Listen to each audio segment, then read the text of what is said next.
Thank you. Hello. I didn't know you did that Southern accent. I can talk to you in that accent if you like.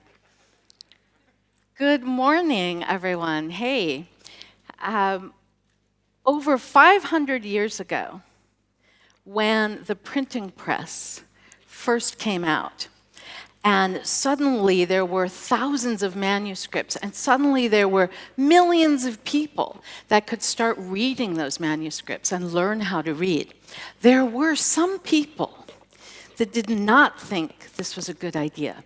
There were people who said, this is the end of civilization as we know it. There really were. There were people that thought that this was going to be a terrible thing that everyone would be reading.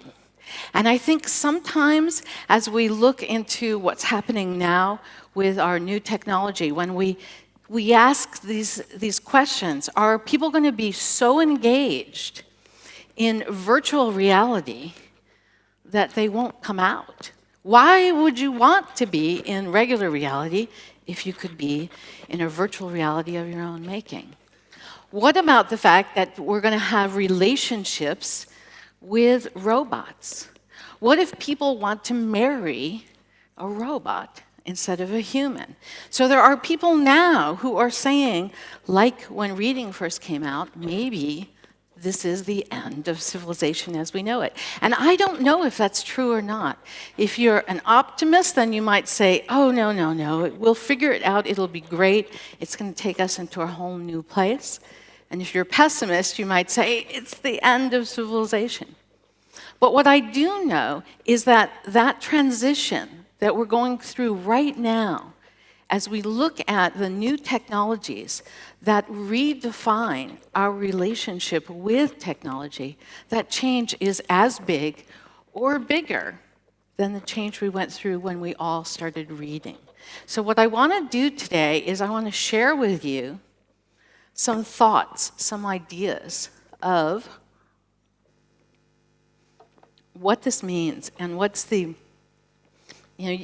as a designer, you're going to be designing the relationships. And I have 10 ideas for you, 10 things for you to think about as we make this transition. First one is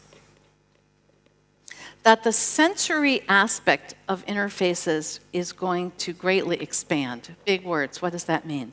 Well, for a long time, we've been mainly working in a visual space. We have these screens, and sometimes the screens are big, and sometimes the screens get small, and then they get big again. They just kind of keep changing size.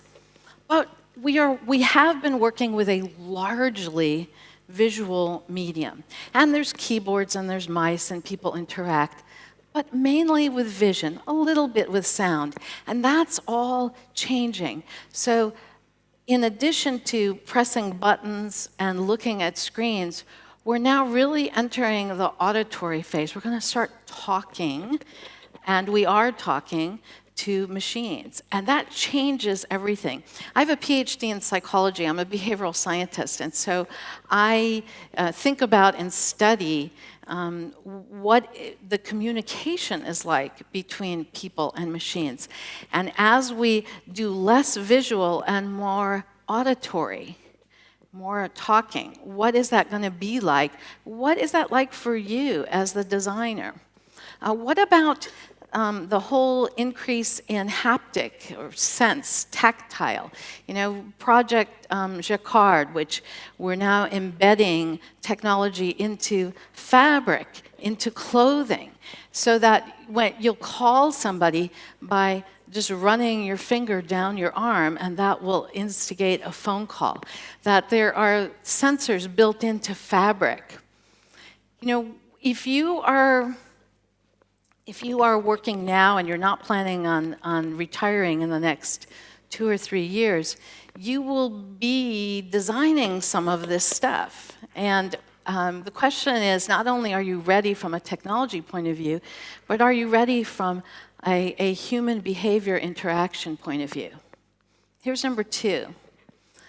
People are going to be interacting in both a physical and a digital space. Now, you can say, well, we do that now. I mean, I'm standing here and I have my laptop and I'm physically present, and then I have my digital slides on the screen. But I'm still removed. I'm paying attention to the digital, and then I'm paying attention to the physical. But as we move forward, people will be in both a physical and a digital at the same time, either through augmented reality or through virtual reality. And they're going to be they're not just looking at it and they're not just listening to it, they're moving through it. How does that change the design when that happens? Here's a totally different idea, number 3. Transients is increasing in value. So transients, things being temporary.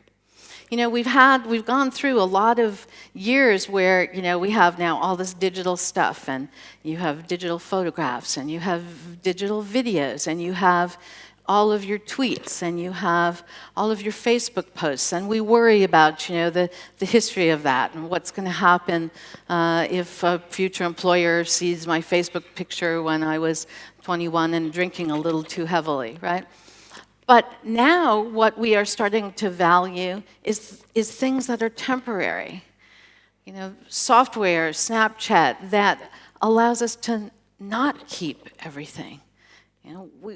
We are starting to design so that things can disappear, kind of a reaction against having too much stuff. One of the things we always have to remember is that people are very social animals. And I remember a conversation I had with a man at Motorola who many years ago, his team designed the first cell phone. And he said, we designed it, and we weren't sure what use it would be, and we put it on the shelf for 10 years. He said, we couldn't figure out, why would anyone want to use this? We thought, maybe like heads of state around the world, they could all have a special phone in case the phone lines went down and they had to contact each other, or there was about to be a nuclear war. He said, if you had told me that people were going to use this thing to say, I'm almost home, should I stop and pick up some milk? That no one thought that was going to happen. The need to be social always drives technology. And so anything that allows people to be social together will be what is popular moving forward. Some of the new stuff that I find really fascinating has to do with unconscious data processing by humans. And I don't know if you're familiar at all with David Eagleman's work. So David Eagleman in his lab in the US has created a vest. And the vest sends data to your body. So this is him. He actually turned around at a talk so that people could see the back. So here's what he did with this. He has people put on the vest, and he hands them a tablet. And there's a red button, and there's a green button. And he says, well, which button do you want to push? And the person says, I don't know. What are we doing here? And he says, just pick one. Just pick red or green. And they just push a button. And then a few minutes later, he says, choose again. And they're like, I don't know what I'm doing. He says, push a button. What he is feeding them through pulses in their back is stock market data. Data about stocks coming in their back. They don't even know that the data is coming in through their back. And red means sell, and green means buy. But they don't know that. But eventually, after about 15 minutes, as he asks them to press, they start pressing. They get the data, that's a good time to sell. They press the sell button. They get data, that would be a good time to buy. They press the buy button. They are pressing buttons. They are making decisions totally unconsciously. We now know that 95% of all of our mental processing is unconscious. And now we're able to have people interpret data unconsciously. There are now rooms where you go into the room and data is fed to you through vibrations in your feet, pulses. And people are just make decisions based on the pulses. And in case you think this is kind of crazy, it's true. I don't know if you realize that you can watch someone's brain activity and you can tell when they have made a decision and what that decision is 7 seconds before they know that they've made a decision and what that decision is. So because the unconscious works much faster. There's also, David Eagleman's also worked on something called the brain port. So the woman, you can see the picture up there, she has a little device. She puts that on her tongue. And then she's wearing glasses, which are actually a camera. And this is the same with the man underneath. He's already got his in his mouth. The camera, these people don't have any vision. They are essentially blind. The camera in the glasses takes pictures of what is around them and sends that data to the device on their tongue and sends pulses of data to their tongue, which goes to their brain, which actually ends up in the visual cortex. Now, it's not wired to the visual cortex. It's just that when that data comes in, the brain says, this seems like visual data, sends it to the visual cortex, and these people can see. Now, it is not totally clear, detailed vision the way those of us who have full vision would think of, but it's enough for them to navigate the world, walk and pick up a fork and eat something. There's some wonderful videos of a man playing tic-tac-toe with his daughter, and he's totally blind, but he can see enough to navigate. And the reason he can do that is because our brains actually are what's called neuroplastic. We talk about neuroplasticity. See, about 10 years ago, 15 years ago, we thought that the brain, when you're an adult, is just set, It doesn't change.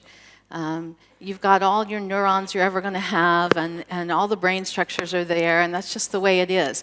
But we now know that's not true. Very little in the brain is actually permanently set. The brain is constantly growing new neurons, and it can take a part of the brain that was doing something else and it can switch it and have it do something different. So that's why you can have this on your tongue and end up seeing stuff in your visual cortex. So what does this mean for design? That all this unconscious data can be processed by the brain. Here's another one I want to talk about. Number 7. When you're designing, you're not just designing a product, you're actually kind of designing a whole ecosystem of social behaviors. And the best way I can explain this is to talk about the research about cell phones. Some really interesting research that shows that when a cell phone is in the room, it changes the relationships between the people that are having a conversation in that room, even when the cell phone doesn't belong to either person. So you have a cell phone in the room, it's sitting on the table over there, and you and I are having a conversation. And we just met, and how are you, and we're talking. If we can see that cell phone out of our peripheral vision, again, it's not my phone, it's not your phone, it's sitting face down on the table. What we know from the research is that it changes our interaction. We don't get to know each other as well. We don't like each other as well, as if that cell phone were not in that room. How can that possibly be? Well, what's happening is the theory is that the cell phone is representing someone's entire social network. If it's our cell phone, it represents all of our friends and family. If it's just a cell phone sitting there, it's not my social network, it's not your social network, but it's someone. So there's someone else in the room. In fact, there are 100 someone else's in the room. And because there are all these other people around, kind of, then we're not really having that one-on-one conversation anymore. So when we design and start using technology, and when we design these things like cell phones, you're not just designing the cell phone, you're not just designing the app, you're designing a whole ecosystem of social relationships. Number 8. We all know about the Internet of Things and the fact that there's these things and they're going to be talking to each other. And we want them to talk to each other as if they're going to do that, that's, I guess, okay, right? If the light bulb wants to talk to the heating system, if the refrigerator wants to talk to the grocery store, I don't mind, go ahead. I don't particularly want to be involved in it, though. And so as we get into this design of things talking to each other, we have to really think about how much do people want to be involved in that. I saw recently, everyone's going crazy with refrigerator design, right? So then we had the refrigerator manager. It's like, am I the refrigerator manager? Or am I now have to talk to there's a refrigerator manager in the refrigerator? I really don't get this, right? So we need to think about this, right? What is the interaction here? People will expect these things to talk to each other without needing to be involved. I don't want to have to be involved if it's not necessary. Number 9, people will trust machines to make better decisions than the humans. And I know that some people aren't sure this is going to happen. Will we really be willing to have the driverless car drive us? Will we really believe that the driverless car will brake in time? And some people already, I'm ready, put me in the car, okay? I don't want to drive anymore.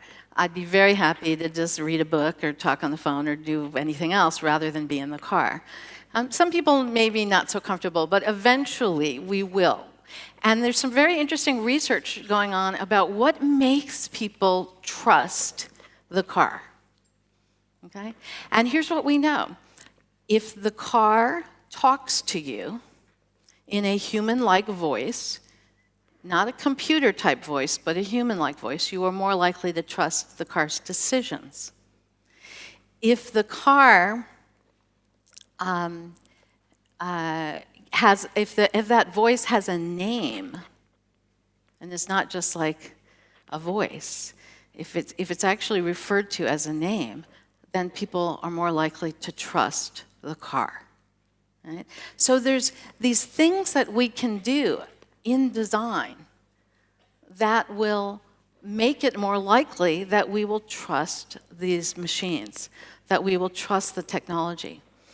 These design decisions we make about whether the voice sounds like a human or not, about whether the voice has a name, those maybe seemingly small decisions have a huge impact on the relationship between the machine and the human.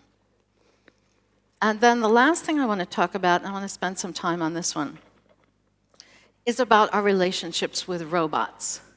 So, robots exist, and they're in our world right now, and this is some of the wonderful Tesla robots that probably worked on that car over there. And I thought that car was like part of my reimbursement for being a speaker. I'm a little confused. I don't get to take the car home with me. So, we are already used to robots doing work, but I want to talk about that because, a lot of the computer stuff we have, the software and the apps and even the robots, they are tools. They are tools to help humans get a job done. But some of the stuff we have, our cell phones, and certainly as we move forward with robots, are not just tools. Some of these are kind of beings in their own right. They're not just tools to do a job. They're things we start to have relationships with, that we start to have feelings about. And there's some very interesting research about what happens when humans do things to robots, like kick them, and that people aren't always comfortable with that. It's like, wait, stop. You know, it's like kicking the dog. Like, don't do that, right? Which shows, you know, we do what's called anthropomorphism, right?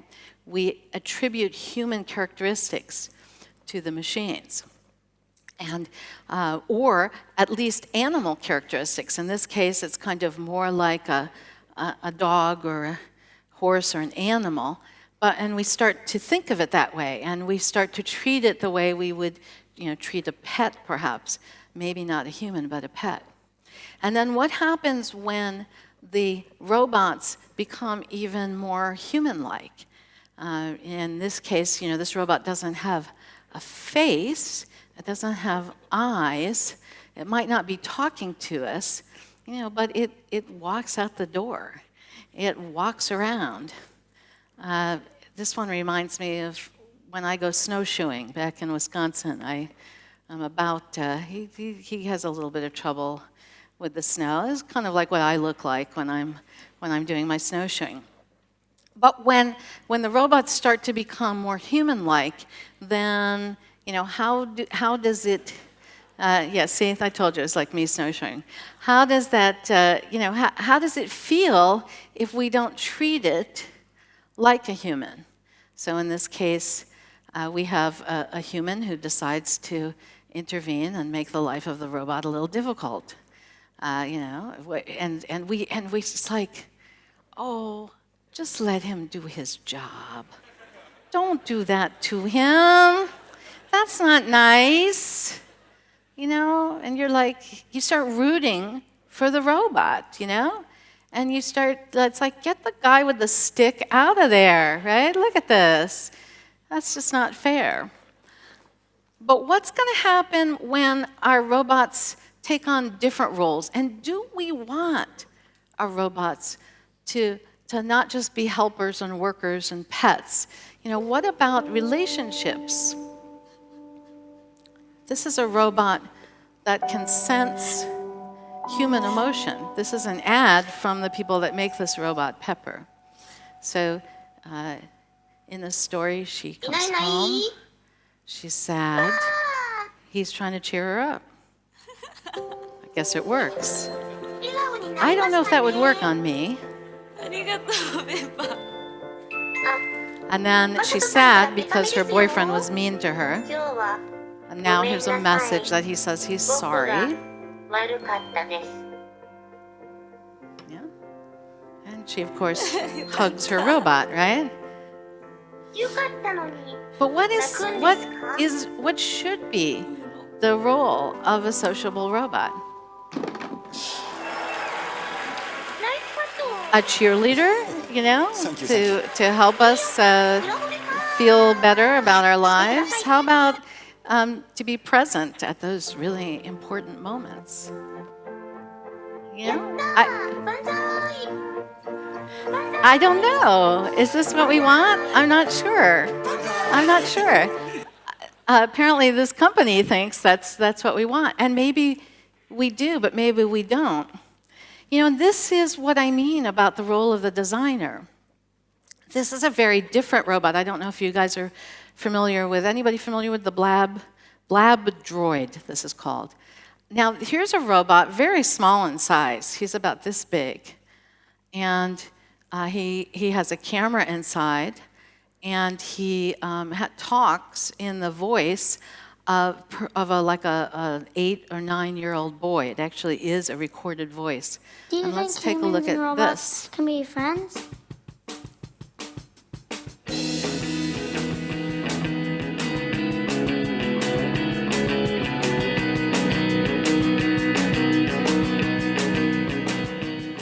going to the Aspen Ideas Fest.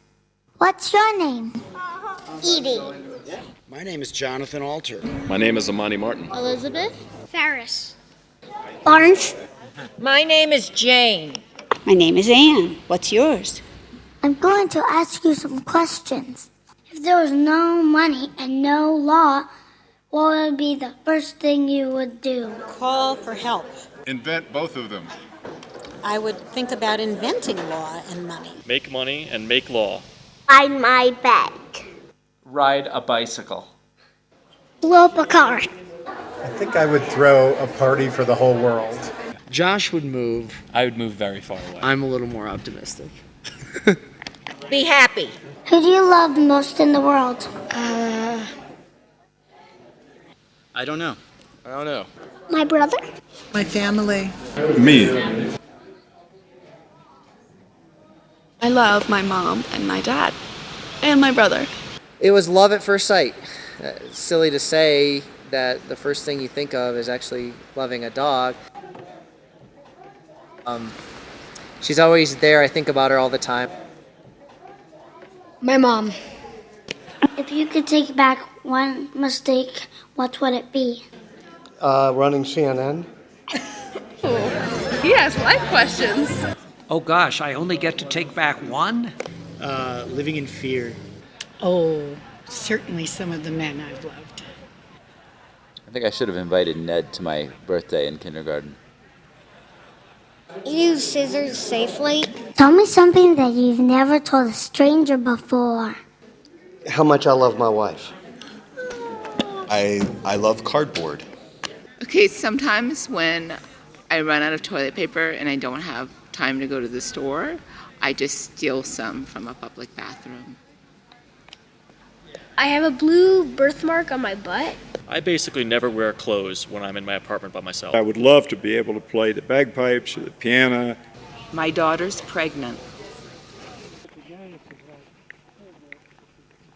I'm scared I won't be able to love and to let myself go in a love relationship. If you could go back and tell yourself something as a child, what would it be? You're really awesome. You are loved very, very much. To go out of my way more often to be nice. Be yourself.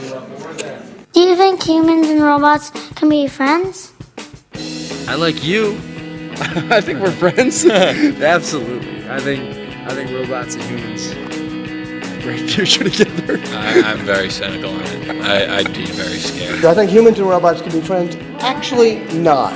I think there's a fundamental difference between human consciousness and robotic intelligence. Yes. We're friends, right? Yeah, I do. I think this is the start of a beautiful friendship between you and I. So it's one of the things that the maker of the Blab droid talked about was the fact that they purposely made it out of cardboard. And as it rolls around, it bumps into things and it gets dense and tears in certain places. And the more kind of beat up it gets, the more open people are when they talk to it. So as we start to think about, what kind of machines do we want to design?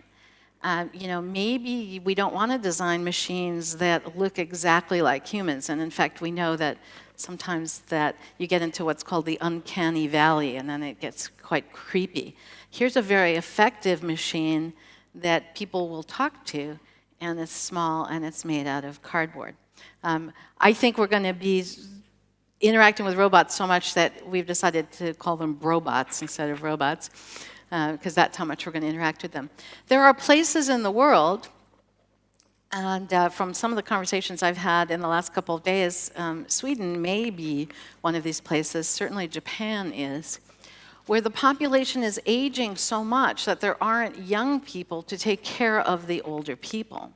And in Japan, one of the ways they're starting to solve this, what they're trying out, is having robots who will be the caregivers and robots who will be pets because the elderly people not only don't have anyone to physically care for them, but they also get very lonely. So as you move forward, you're going to be the ones that have to make these decisions. What are the relationships going to be between humans and machines? So those were my 10 thoughts that I had for you, things that I want you to think about. And the last thought I want to leave you with is that, I introduced myself as a behavioral scientist. I have a PhD in psychology, but you don't have to have a PhD in psychology to be a behavioral scientist. If you are a designer, then I'm going to say you are a behavioral scientist. So I challenge you, I ask you to think about the behavioral science aspect of the things that you design. Thank you. Thanks.